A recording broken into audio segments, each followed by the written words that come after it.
नमस्कार साथियों, कैसे हैं आप सब लोग। आप लोग अच्छे होंगे और पढ़ाई भी अच्छे से चल रही होगी।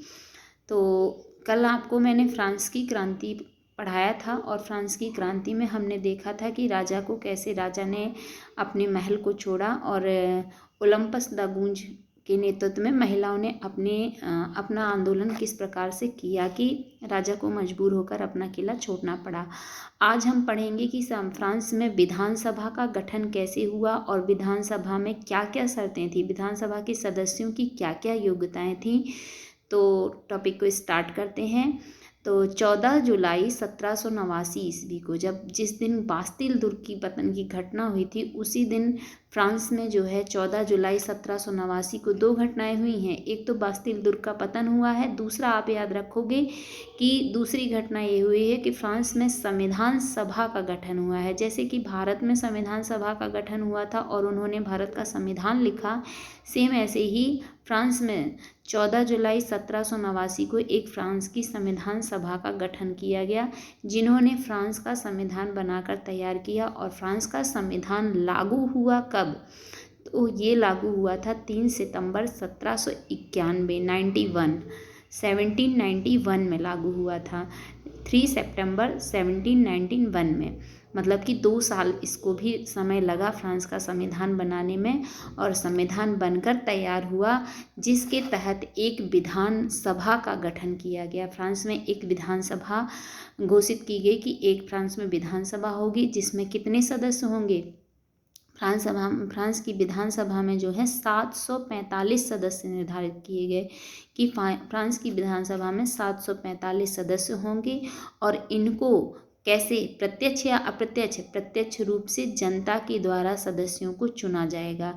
अब इन सदस्यों की क्या क्या योग्यताएं होंगी, कौन कौन सदस्य, कौन से लोग फ्रांस की विधानसभा में जाने के लिए जा सकते हैं, उनकी क्या योग्यताएं होनी चाहिए। तो उनकी योग्यताओं में पहली योग्यता थी कि वो सबसे पहले उनकी एज बताई गई थी कि सबसे पहले उनकी एज क्या होनी चाहिए? 25 वर्ष, 25 ईयर्स आपकी एज होना चाहिए। जैसे भारत में कितनी है, हर एक इलेक्शन के लिए आपकी अलग अलग निर्धारित की गई है कि प्रधानमंत्री का चुनाव है तो कितने साल की एज होना चाहिए। ऐसे ही फ्रांस में विधानसभा में 25 वर्ष की उम्र का व्यक्ति ही विधानसभा का चुनाव लड़ सकता था।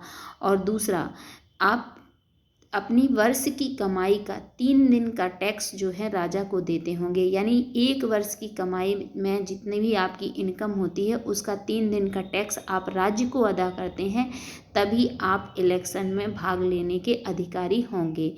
पहली शर्त हो गई 25 साल उम्र, दूसरी शर्त हो गई कि आप 3 दिन का टैक्स अदा करते होंगे पूरे वर्ष की कमाई का 3 दिन का टैक्स आप राज्य को देते होंगे।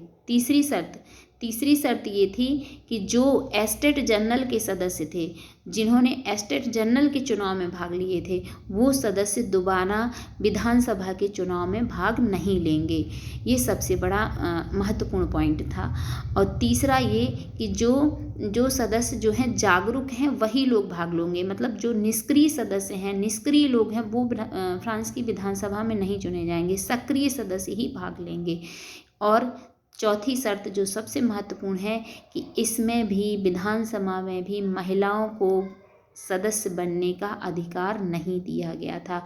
यानी कि कभी कभी क्वेश्चन आ जाता है कि क्या फ्रांस की विधानसभा में महिलाओं को चुनाव लड़ने का अधिकार था? तो नहीं था। फ्रांस की विधानसभा में यानी महिलाओं को चुनाव लड़ने के लिए कहीं भी कोई अधिकार नहीं दिया गया था, कोई भी राजनीतिक अधिकार महिलाओं को प्राप्त नहीं था। तो ये हो गए फ्रांस की विधानसभा में सदस्यों की योग्यता। और जो फ्रांस की प्रियम्बल जो बनाई गई थी, यानी प्रस्तावना जो बनाई गई थी, उनमें कौन सी बातें लिखी गई थी? तो जो पहले 17 घोषणाएं हुई हैं, जो मैंने आपको पिछले वीडियो में बताया कि 17 घोषणाएं जो 26 अगस्त 1789 को पारित हुई थी, वही सेम की सेम घोषणाएं जो हैं वो लाके फ्रांस की प्रियम्बल, फ्रांस की प्रस्तावना में लिख दी गई थी। और इस पर राजा के हस्ताक्षर करा लिए गए, संविधान जो बना फ्रांस का। और दूसरा, और क्या किया गया, और ये रहा कि राजा जो है नाम मात्र का शासक बना रहेगा। शासक तो बना रहेगा, उसको हटाया नहीं जाएगा, लेकिन वो कैसा हो जाएगा, नाम मात्र का शासक हो जाएगा। और तीसरा काम क्या किया गया कि इसमें महिलाओं को कोई भाग लेने का अधिकार नहीं दिया गया था। अब क्या हुआ इसमें, अब जो है इसके जो 745 सदस्य जो बने, वो सारे के सारे कैसे सदस्य बन गए, सारे के सारे अनुभवहीन सदस्य बने। क्यों? क्योंकि पिछले जो एस्टेट जनरल में भाग लेने, चुनाव में भाग लेने वाले व्यक्ति थे, वो इसमें भाग नहीं ले सकते हैं। तो जितने भी सदस्य बने वो सारे के सारे अनुभवहीन थे, जिनको कोई संविधान का और राजनीतिक किसी भी तरह का कोई अनुभव नहीं था। और सारे सदस्य कैसे थे, यंग थे, 25 साल की एज के ऊपर ही जितने भी सदस्य थे वो सारे सदस्य बने। तो इनमें क्या हो गया, आपस में गुट बन गए, और इन गुटों को फ्रांस में क्या कहा गया, क्लब कहा गया। और पहला क्लब बना था ब्रेडन क्लब। पहला क्लब कौन था, ब्रेडन क्लब था। ब्रेडन क्लब जो है जो कि पेरिस में, किसमें, पेरिस में जैकब चर्च में अपनी मतलब मिल के फ्रेंड सोसाइटी इन्होंने बनाई थी, और ये मिल के वहाँ पर चर्चा करते थे। तो आज मैंने आपको बता दिया कि फ्रांस में संविधान सभा का गठन कैसे हुआ, संविधान कैसे बना, और विधानसभा का गठन के लिए क्या क्या योग्यताएं होनी चाहिए। तो इतना आप पढ़ते रहिए, खुश रहिए, मस्त रहिए। Thank you.